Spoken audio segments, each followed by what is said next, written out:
मुंशी प्रेमचंद द्वारा लिखित पूस की रात एक ऐसी कहानी है जो हर साहित्य प्रेमी को किसी न किसी रूप में आंदोलित करती है। अम, प्रेमचंद ने इस कहानी को एक दर्शक के रूप में, ऐसे दर्शक के रूप में जो निष्प्रिय है और एक चित्र बना रहा है, जो देख रहा है वो बना रहा बस, आ, उसका ध्यान कहीं और है, या वो ये या उसने अपना ध्यान वहाँ से हटा लिया इन द सेंस कि वो जब हमें बहुत किसी चीज़ से तकलीफ होती है तो हम सोचते हैं कि ये चीज़ एग्जिस्ट ही नहीं करती है। हमको ये सोचकर ही अपने आप को संभाले रखना होता है, संभाल कर चलना पड़ता है। ऐसे ही कुछ मैं इस कहानी को पढ़ते हुए मुंशी प्रेमचंद को देखती हूँ। वो उस पूरे सिचुएशन का, स्थिति विशेष का वर्णन कर रहे हैं, और वो वर्णन कुछ इस तरीके का है कि हमारा कलेजा बाहर आने लगता है कई बार, कि हम मतलब सांस भी लें तो कैसे लें, गले में कुछ फंस गया है जैसे। और हम उस समय लेखक को देख रहे हैं कि वो आगे से आगे, आगे से आगे हमको पकड़ के चलाए जा रहे हैं, आगे चल, आगे चल, आगे चल, आगे चल। तो हम ये सोचते हैं कि लेखक कितना निष्प्रिय है इस जगह पे। लेखक होना अपने आप में एक चुनौती है कि आप एक थॉट प्रोवोकिंग स्थिति को देखो और निष्प्रिय रहो, तब आप उसका पूरा वर्णन कर सकते हैं। बिल्कुल उसी तरह से जैसे मुन्ना भाई एमबीबीएस में वो डॉक्टर कहते हैं ना कि हम सर्जरी मतलब अ, अच्छा या बुरा या सुख और दुख और ये सब समझ कर नहीं कर सकते हैं। हमें निष्प्रिय रहना पड़ता है। समथिंग उनका कुछ डायलॉग है जो मुझे याद नहीं, लेकिन उनका मतलब यही था। तो लेखक भी एक प्रकार का सर्जन होता है। वो भी एक प्रकार की सर्जरी करके समाज में जो बीमारियां व्याप्त हैं उनको दूर करने की कोशिश करता है। उत्तर प्रदेश में इस कहानी का वर्णन किया गया। उत्तर उत्तर प्रदेश की स्थिति है, हम ये जानते हैं कि उत्तर प्रदेश सीधे सीधे ब्रिटिश इंडिया के कंट्रोल में था, ब्रिटिश इंडिया का पार्ट था, और उसको किस प्रकार से उसका दोहन किया गया, उसको किस प्रकार से एक फट मतलब ऐसी वो स्थान, ऐसी वो जगह थी जहाँ पर अ, पूरी धरती पर जो अमीरी का एक कॉन्सेप्ट है, उस कॉन्सेप्ट को भी चकित करने वाली अमीरी वहाँ पर थी, और उसको पूरी तरह से गरीब एक स्थान, एक प्रदेश बनाकर छोड़ दिया गया। इसमें किसकी कौन सी वीकनेस थी, किसका क्या कंट्रीब्यूशन था, वो एक अलग कहानी है। लेकिन इस कहानी का जो मुख्य किरदार है वो उत्तर प्रदेश का रहने वाला है। पूस की रात है, पौष महीने की सबसे ठंडी रात होती है, रातें होती है उसकी भी एक कोई एक ठंडी रात है। और वो किरदार खुद को जीवित रखने के लिए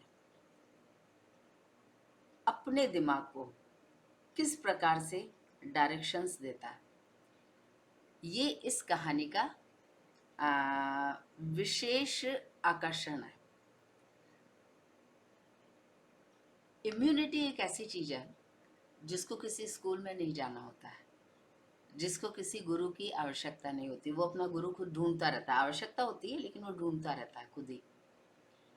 आ, संवाद विधा एक ऐसी विधा है जो हमको बुरी से बुरी स्थिति में भी खड़े रहने में मदद करती है, सहायता करती है। तो जब कोई नहीं होता हमारे सामने तो हम खुद से संवाद करते हैं। कई बातें ऐसी होती है जो हम किसी से शेयर कर सकें, ऐसा व्यक्ति हमें मिलता नहीं है। क्यों? क्योंकि वो उस सिचुएशन को समझ नहीं सकता, तो हम खुद से संवाद करते हैं। संवाद एक आवश्यक स्थिति है किसी भी चुनौती को, सुखद या दुखद को झेलने के लिए। जिस समय हम संवाद नहीं कर सकेंगे तो वो जो हिंदी फिल्मों में दिखाते हैं ना, कोई खुशी की बात सुनी अटैक आ गया, दुख की बात सुनी अटैक आ गया, बस ऐसी कुछ स्थिति हो जाती है। इस कहानी का जो मुख्य किरदार है वो बहुत शानदार है। शानदार है इन द सेंस कि वो जानता है कि किस प्रकार उसे जीते जाने की जंग को लड़ते रहना है। माघ पूस की रात हार में कैसे कटेगी, अर्थात जंगल में जो खेत है वहां पर वो कैसे काटेंगे माघ पूस की रात, उनकी पत्नी पूछती है। इस कहानी में जो मुख्य किरदार है उनकी जो पत्नी है मुन्नी बाई, मुन्नी आ, उनका जो बिहेवियर है, उनका जो चीज़ों को हैंडल करने का तरीका है वो कैसा है कि बहुत प्रैक्टिकल है और स्त्री शक्ति को परिभाषित करता है। स्त्री शक्ति को परिभाषित करने का अर्थ क्या है कि स्त्री हमारे समाज में किस प्रकार से है, उनको एक टिपिकल बिहेवियर के साथ लोगों से मिलना होता है। उस टिपिकल बिहेवियर में उनको ऑलवेज प्रूव करना होता है कि they are good like anything, है ना। आप जो इमेजिन कर सकते हो उससे भी वो बड़ी ही अच्छी है। लेकिन अ, ऐसे माहौल में भी जब चुनौतियां सामने आती हैं तो महिलाएं उस अभिनय को करते हुए भी वो जो चुनौती है उससे वो किस प्रकार से दो दो हाथ करती हैं, उसको वो किस तरह से देखती हैं, उसको वो कैसे जज करती हैं और वो किस प्रकार से एक खांचा बनाती है, फॉर्मेट बनाती है कि इससे मुझे, मतलब इस पर्टिकुलर स्थिति में मुझे ये करना है। ये जो इसका फीमेल कैरेक्टर है मुन्नी, वो हमें समझाती है। और जो मुख्य चरित्र है हल्कू, वो उसे उसके सामने क्या चुनौती है, उसके सामने ये चुनौती है कि उसको रात को खेत में जाकर पहरा देना है। कोई जंगली जानवर आ जाएंगे और खड़ी फसल को खा जाएंगे। खड़ी फसल का मतलब है जो फसल पककर कटने के लिए तैयार है। और जानवर तो अपनी भूख मिटाने के लिए आएंगे ही। जीवन में भूख की लड़ाई है, भूख इज अग्नि। और पूस की रात ये कहानी को बनाते हुए मुंशी प्रेमचंद ने ये हमें बताया कि जीवन में तापमान का कितना महत्व है। टेम्परेचर, हमारी बॉडी टेम्परेचर से एक टिपिकल टेम्परेचर मेंटेन करती है और वो उससे कम या ज़्यादा टेम्परेचर से रूबरू होते हुए, उससे कम या ज़्यादा टेम्परेचर के बीच होते हुए हमारे दिमाग को इस तरीके से इरिटेट करती है, इस तरह से प्रोवोक करती है कि वो उस टेम्परेचर से फाइट करने के लिए, उसके साथ एडजस्ट करने के लिए वो नई नई कुछ तिकड़में लगाता है। इस पूस की रात के का जो चरित्र है, मुख्य चरित्र हल्कू, वो भी ऐसी ही कुछ विशेष तिकड़में लगाता है ठंडी रात से निपटने के लिए। उसके पास कंबल नहीं है। ये स्थिति तत्कालीन उत्तर प्रदेश की राजनीतिक, आर्थिक, सामाजिक स्थिति का वर्णन कर रही है और ऐसी स्थिति में लाने वाला कौन है उसकी ओर इशारा भी कर रही है। मुंशी प्रेमचंद ने ही शतरंज की खिलाड़ी कहानी लिखी है। उस समय का अवध और इस समय, ये जिस समय विशेष में ये हल्कू है, उस समय का उत्तर प्रदेश, दोनों में रात दिन का फर्क है। शतरंज के खिलाड़ी के समय उत्तर प्रदेश को पता ही नहीं कि गरीबी क्या होती है। वो जानता ही नहीं कि मतलब किसी ने हम पर अटैक कर दिया और वो आ जाएंगे और हमको लूटेंगे, उसका उनको मतलब ही नहीं पता। दे आर सो रिच कि उनके दिमाग से वो कॉन्सेप्ट ही चला गया कि चीज़ों को खोने का क्या मतलब होता है। उनको लगता है सब ऐसे ही रहता है मतलब। और ये इस समय स्थिति कितनी विचित्र है। ये एक फूड फॉर थॉट है, हमें जरूर सोचना चाहिए। इस कहानी को दोबारा एक नए तरीके से, नए अंदाज में समझने की कोशिश हम क्यों कर रहे हैं, क्योंकि ये जो नई जनरेशन है, ये नई पीढ़ी, ये हमारे इतिहास को, हमारी सामाजिक व्यवस्था को कुछ अपने विशेष तरीके से समझ रहा है, which is a very good thing about it.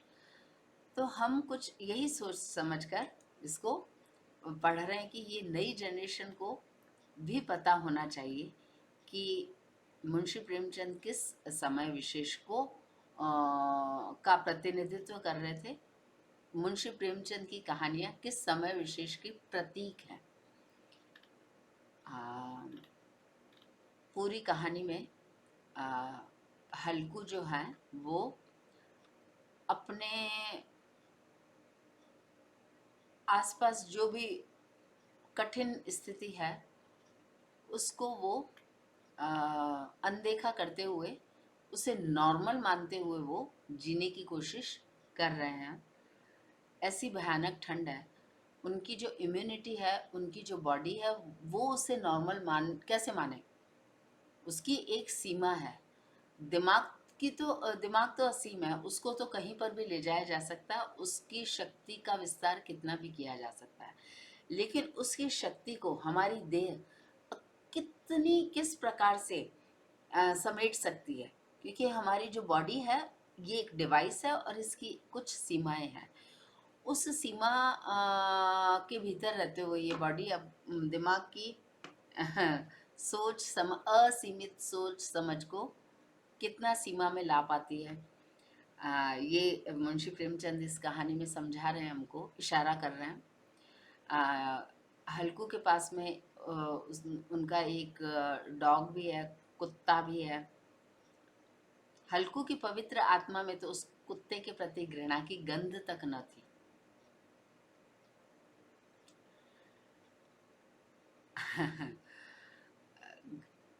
Option क्या है हल्कू के पास? हल्कू के पास कोई ऑप्शन नहीं है। घृणा और प्रेम करने के लिए उन हल्कू के पास में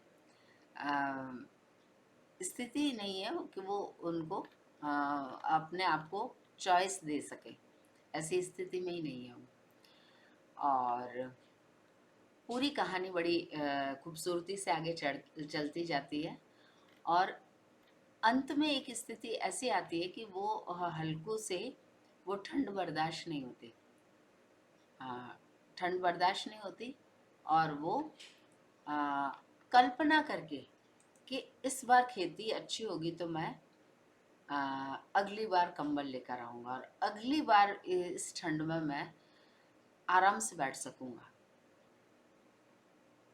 इस कल्पना से ही वो खुद को संभालते हैं हल्कू, मुख्य चरित्र इस कथा के। और उस कल्पना की जो शक्ति है, कल्पना में कितनी शक्ति है, और वो उन्हें एक आश्वासन देती है, उन्हें एक हिम्मत और धीरज देती है, हौसला देती है, लेकिन वो कल्पना की शक्ति है और उन्हें नींद आ जाती है और जानवर आकर खेत चर जाते हैं। तो ये एक हमारे समाज की या जीवन की कहें कि जीवन में यदि यानी कि सर्वाइवल ऑफ द फिटेस्ट वाली बात है, यदि आप कमज़ोर रह गए तो आपका कोई नहीं है, फिर आपको माहौल, प्रकृति ख़त्म कर देगी। टेम्परेचर, वो जो पूस की रात की जो ठंड है, उससे लड़ने के लिए अपने भीतर एक अपना टेम्परेचर बढ़ाना होता है। तो वो टेम्परेचर बढ़ाने के लिए हल्कू एक कल्पना का सहारा लेते हैं और इस प्रकार से वो पूस की रात निकालते हैं। मुझे नहीं मालूम कि आपको ये कहानी किस प्रकार से टच करती होगी या करती रही है, लेकिन मुझे पर्सनली ये कहानी अ, विशेष रूप से, ऐसे दुख सुख तो हम जीवन में जीते भी हैं और हमने कईयों को देखा भी है, देखते भी हैं, लेकिन प्रेमचंद का एटीट्यूड जो है वो ध्यान खींचता है एक लेखक के रूप में, कि वो इस पूरी चित्र कथा को किस प्रकार शब्दों का की चित्र कथा बनाते, शब्दों की सहायता से चित्र कथा बनाते। उनका एटीट्यूड हमें विशेष ध्यान दिलाता है अपनी तरफ। इसे क्या कहें, कैसे समझाएं? जीवन है, जीवन में भूख की समस्या से सब जूझ रहे हैं, टॉप पे बैठकर बॉटम तक, और हर व्यक्ति अपनी भूख की समस्या को किस प्रकार से मीट आउट करता है, ये एक खास बात इस कहानी में है। Thanks for joining me, thank you so much, नमस्ते।